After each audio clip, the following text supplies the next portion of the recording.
La Comunidad Acción Solidaria y la Asociación Jesús Solidario te invitan a escuchar el comentario Evangelio Vivo, elaborado por nuestro hermano Pachiloidi, presbítero.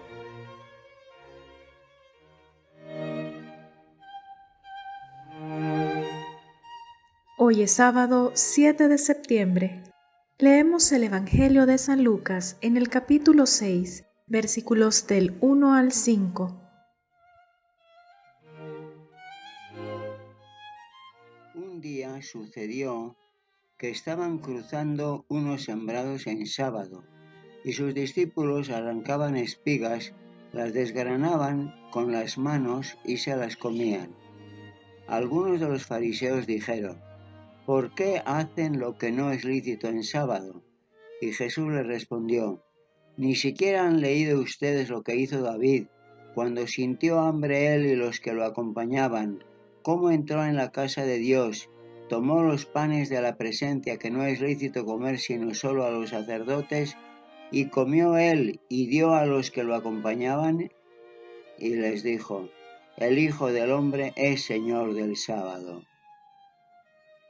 Palabra del Señor. Comentario. Amigas y amigos, el pasaje de hoy está tomado de Marcos. Mateo trae el mismo pasaje algo más ampliado que Lucas, o sea, con algún argumento más. El caso es que ninguno de los dos, ni Mateo ni Lucas, han puesto la frase más importante de Marcos. La historia es simple: los discípulos tenían hambre. Como muchas veces no había caminos, paseaban por unos sembrados. Al pasar arrancaban algunas espigas, las desgranaban con las manos y se las comían. Eso es lo que, según los fariseos, no era lícito hacer en sábado. Este caso nos ayuda a ver cómo eran los fariseos. Jesús les argumenta con un caso de David, que por ser de David tenía mucho peso. En realidad el caso de David fue mucho más grave que lo que hicieron los discípulos. En efecto, David entró en el templo, fue a donde estaban los panes ofrecidos a Dios y comieron él y sus soldados. Eso lo podían hacer los sacerdotes y nadie más. El Levítico se expresa severamente sobre casos semejantes. Vean solamente estos dos versículos. El Señor le dijo a Moisés: di a Aarón y a los hijos que respeten las ofrendas que me hacen los israelitas y que no profanen mi santo nombre. Yo soy el Señor. Jesús viene a decir que cuando hay hambre se puede quebrantar una ley sagrada. No era el caso de los discípulos, que ni entraron al templo ni tomaron nada sagrado de él. Hay pues datos muy importantes. Cuando hay hambre se puede tomar lo que es del prójimo, y además se puede hacer esto en lugar sagrado y con algo ofrecido a Dios. En el caso de los discípulos había como mucho una leve apropiación de lo ajeno. El trabajo consistía en desgranar las espigas. Además era sábado. Los fariseos se fijan en que los discípulos trabajan en sábado. Fíjense qué trabajo. Hasta ese punto llegaba su escrupulosidad. Parece una forma de proceder enfermiza. Y la famosa frase que solo tiene Mateo: comentaristas serios sugieren que probablemente les pareció excesiva y atrevida a Mateo y a Lucas y por eso tuvieron miedo.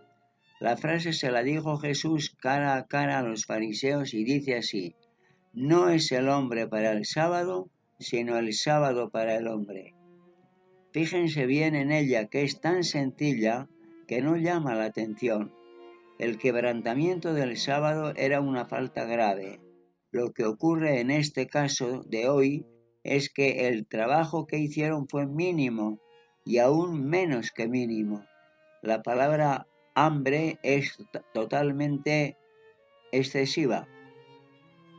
La sentencia que pronunció Jesús es una de las afirmaciones más revolucionarias de todas las religiones y todas las culturas. El sábado era un día sagrado. La reverencia hacia el sábado era total, algo así como la reverencia a Dios. Jesús le da la vuelta a ese día sagrado, está al servicio del ser humano y no el ser humano para servir al sábado. Hagamos la prueba. Compongan frases sustituyendo la palabra sábado por otras más importantes o por lo menos importantes. Por ejemplo, no es el hombre para la economía, sino la economía para el hombre. A ver, sigamos. No es el hombre para la producción, sino... No es el hombre para la patria, sino... Y sigan así hasta llegar a lo más alto que se les ocurra. Lo más alto es Dios. Pronunciar esta frase poniendo la palabra Dios en vez del sábado produce un choque interior tremendo, como si hubiéramos dicho una blasfemia. Yo mismo lo sentí así cuando me di cuenta de que es Dios mismo quien se ha puesto a nuestro servicio en la persona de Jesús. No es el hombre para Dios, sino Dios... Ahí me paro. Al humillarse Jesús, es Dios quien se ha humillado poniéndose a nuestro servicio. Tenemos un Dios humilde. Cuando más penetremos en Él, más nos sorprende y nos sobrecoge. Tenemos un Dios impresionante.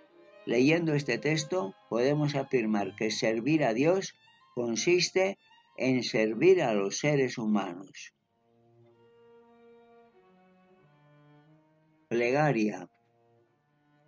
Siervas y siervos, servir a Dios. Pero ¿nuestro Dios quiere acaso tener siervos? ¿No es Él quien se hizo siervo de nosotros? Sorpresa incomprensible. Un Dios que se hace siervo de sus propias criaturas. Un Dios humilde que a nosotros nos levanta. Cuanto más lo miramos, mayor es la sorpresa. Él se hizo siervo, mas no quiere tener siervos.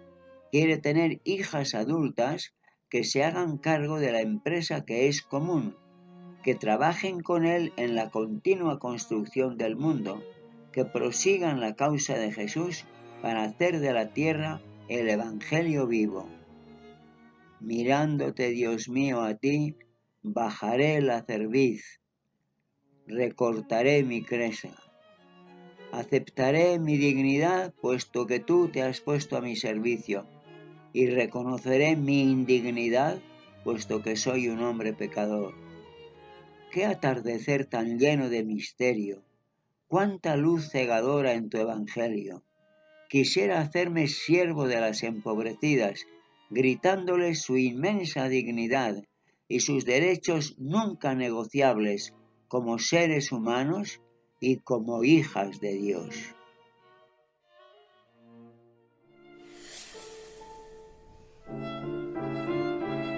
Meditemos todos los días la palabra de Dios con Patsilloidi en Evangelio Vivo.